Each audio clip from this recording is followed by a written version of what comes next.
O Caio Fábio, quando ele esteve aqui, eu não sei se eu interpretei errado, porque ele fala muito difícil, mas parece que ele falou que ele acredita que o inferno não é eterno. Sim, não é eterno. Eu tenho certeza que não é eterno. Ela não conseguiu entender isso. Eu não consigo entender. Porque eu sempre achei desproporcional, por mais que a gente seja um pouco cuzão aqui, porra, pra sempre essa punição. Lógico, Deus é amor, Deus é justo, né? Ele não vai condenar, vamos supor que você viva 70 anos. Aí você cometeu umas presepadas aqui na vida. Deus te condena a eternidade. Quer dizer, 70 anos na regra da eternidade é pífio. Né? Então, evidentemente, Deus é amor, Deus é justo. Você vai para o inferno e vai passar um período lá proporcional ao que você fez, às atrocidades que você fez. Base bíblica para isso, que é mais fácil. Eu acho que está em 1 Pedro, capítulo 3, Jesus ele desce no inferno, desce no Hades, para pregar os espíritos em prisão, a Bíblia fala. Então, se ele foi pregar os espíritos em prisão, o libertador não vai lá à toa. Né? Jesus não foi lá no inferno para tripudiar. Aí, ó, vem ver como é que vocês estão, se lascaram, hein? Tá quente aí. Não acreditaram em mim. Pois é. Ele foi para pregar os espíritos em prisão. E aí ele diz ainda quem eram esses espíritos em prisão. Que eram os espíritos da época de Noé, que se rebelaram contra Noé. Então, quando Noé foi fazer a arca, né? Ele falou pra galera, ó, vai ter uma inundação aí, né? Deus tá descontente. E essa galera ignorou Noé. Né? Não ligaram. Então, eles se rebelaram contra Noé. Essa galera ficou no inferno. Né? Porque não escutaram a voz de Deus. Não foi só Noé, Enoque também pregou, certamente. Então, toda aquela galera ficou no inferno, até a época que Jesus vem e desce lá e liberta eles. Então, acabou aquele tempo para eles. Eles colheram uma consequência da ação deles, mas não é eterna.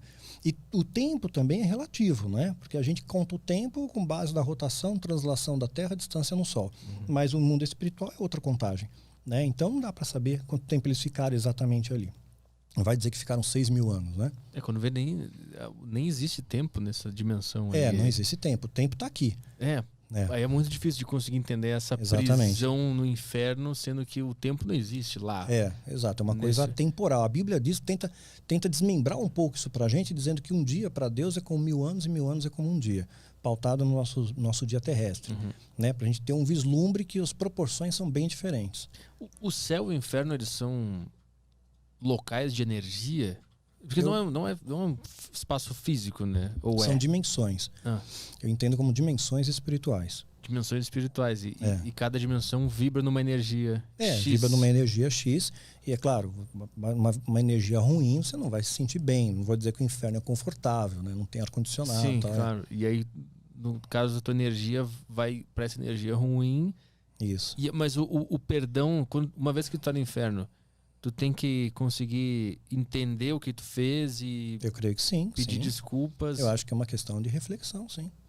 Você vai tá ali, você entende o que você está colhendo, você tem ciência daquilo, você se arrepende, né? Você é transformado com aquilo.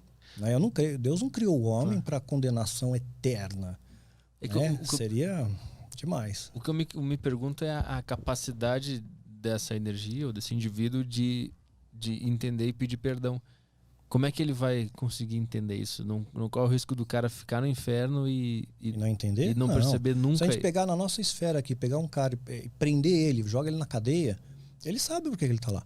Ele sabe o que ele fez, ele sabe o que ele foi condenado. Aqui no Brasil é meio zoado, né? Mas pega uma prisão que funciona, né? Ele sabe por que ele está lá. E ele vai procurar fazer de tudo para não voltar para lá mais. Tem casos de pessoas que não se arrependem, né? Não se importam com o que fez. Aí elas ficam... mas aí tem uns psicopatas aí também, né? Que pega prisão perpétua, o Charlie Manson da vida aí. Aí eles ficam... Aí pra eles o inferno é eterno? Não, também acho que não. Porque ele pegaria uma prisão perpétua na Terra, sob o olhar terreno nosso, até a morte dele aqui. Né? Então a gente tem uma limitação de tempo. Até mesmo a prisão perpétua, ela tem um fim na sua morte. Agora Deus não pode estabelecer uma coisa eterna. Né? Desde que ele teve, uma pessoa que tinha uma perturbação mental, eu não sei como é que foi, a infância conturbada, tem uma série de variantes aí que a gente não tem capacidade para analisar, que só Deus sabe. Né? Nós não somos justos nem juízes para analisar. Na igreja sempre foi pregado o contrário, que o inferno é eterno, sim. Sim, claro. E tem algumas passagens que meio que falam isso, ó, tipo Tessalonicenses, eles sofrerão a pena de destruição eterna, a separação da presença do Senhor. Quando fala eterno... Pois é, aí tem muita questão da interpretação. Se pegar a raiz da palavra, né, esse eterno... Quer ver um exemplo? Pegar outro exemplo que vai ficar mais fácil para entender. Você pegar o termo na Bíblia e Deus se arrependeu, vai ter muitas vezes. Deus se arrependeu de ter feito o homem, por exemplo. Deus se arrependeu de ter feito o homem. Quer dizer, Deus se arrependeu de destruir a cidade de Nínive. Quer dizer, como é que pode um ser onisciente que sabe tudo se arrepender? Então, essa conotação não seria arrepender, seria mudou de direção. Mudou de direção porque o homem mudou de direção. O homem se arrependeu, então não recai mais sobre ele a ira de Deus, mediante o arrependimento. Né? Da mesma forma, essa questão de eterno. Né? Esse eterno é difícil a gente mensurar o que é eterno. É um tempo atemporal, que a gente não compreende, não entende.